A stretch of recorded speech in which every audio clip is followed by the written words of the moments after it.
It started as a small annoyance, waking once around 2 in the morning, stumbling half asleep to the bathroom, then crawling back into bed. But for Mr. Park, 76, that one nightly trip soon became two, then three, until sleep itself became a series of interruptions. He'd lie awake afterwards, staring at the ceiling, wondering what was wrong. Everyone his age seemed to complain about it. "It's just getting old," his neighbor told him. But deep down, Park suspected there was more to it. The truth, as his doctor later explained, was that most older adults make one simple mistake without realizing it. They drink the wrong things at the wrong time. Park had always loved his evening tea, a comforting ritual before bed. But what he didn't know was that even herbal teas, especially those with mild caffeine or natural diuretic properties, can trigger the bladder's nighttime rebellion. Combine that with reduced kidney function and slower metabolism in older age, and suddenly, a harmless cup of tea becomes the reason for countless midnight trips. At first, Park didn't believe it. "Tea can't be the enemy," he said. But the doctor smiled knowingly. "It's not just tea. It's water, soup, fruit, even that glass of milk before bed. Your body doesn't handle fluids like it used to." The doctor explained that after 60, the brain produces less antidiuretic hormone, the chemical that tells your kidneys to slow down at night. That means more urine, lighter sleep, and a greater chance of being jolted awake by an urgent bladder. Back home, Park began to notice the pattern. He'd have dinner late, always with soup, a glass of water, and sometimes a beer. Then around 9, he'd drink his tea, thinking it helped him relax. By bedtime, he'd taken in nearly a liter of fluid.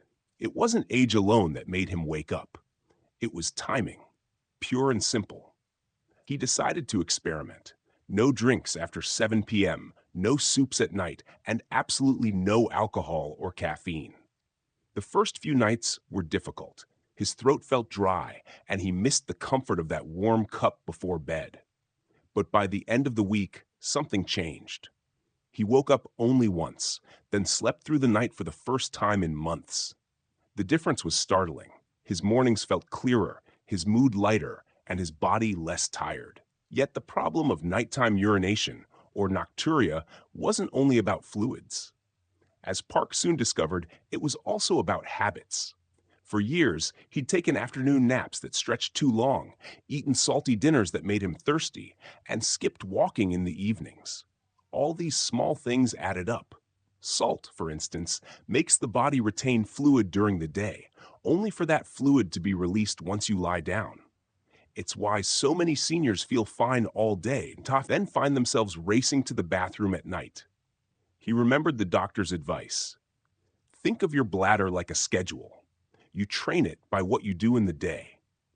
So Park started moving more, walking after dinner instead of napping, and cutting back on salt. He even elevated his legs while watching TV in the evening, a strange but effective trick that helped drain fluid before bedtime. Slowly, his body adjusted. Still, the hardest part wasn't the physical change, but the mental one. He'd always believed his nighttime trips were inevitable, part of aging, like wrinkles or gray hair. But now he realized how much control he still had. "We blame old age for what's really our habits," he told a friend one morning at the park. The friend laughed.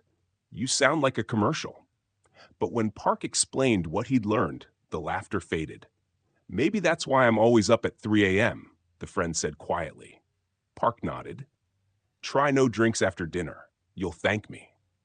Weeks passed, and his sleep stabilized. The bathroom light no longer flicked on in the middle of the night. He started waking up naturally, rested, with the sun instead of in darkness. The small mistake he'd once ignored, that extra drink, that salty late meal, had been quietly stealing his rest for years. He realized something else too. Nighttime urination wasn't just inconvenient, it was dangerous.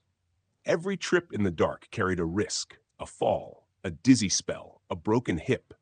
Many seniors never recover from such accidents. By fixing his habits, Park hadn't just improved his sleep, he'd protected his health in ways he hadn't imagined. Now, each evening, he sits by the window, sipping his last small cup of water, not tea, before the clock hits 7. The night feels longer, calmer, uninterrupted. Just one mistake, he mutters to himself, shaking his head with a smile. All those years, and it was just that one. Outside, the city lights shimmer, and the hum of life drifts through the air. Inside, Mr. Park turns off the lamp, lies down, and lets the silence carry him into steady, unbroken sleep, finally free from the mistake that had been waking him all along.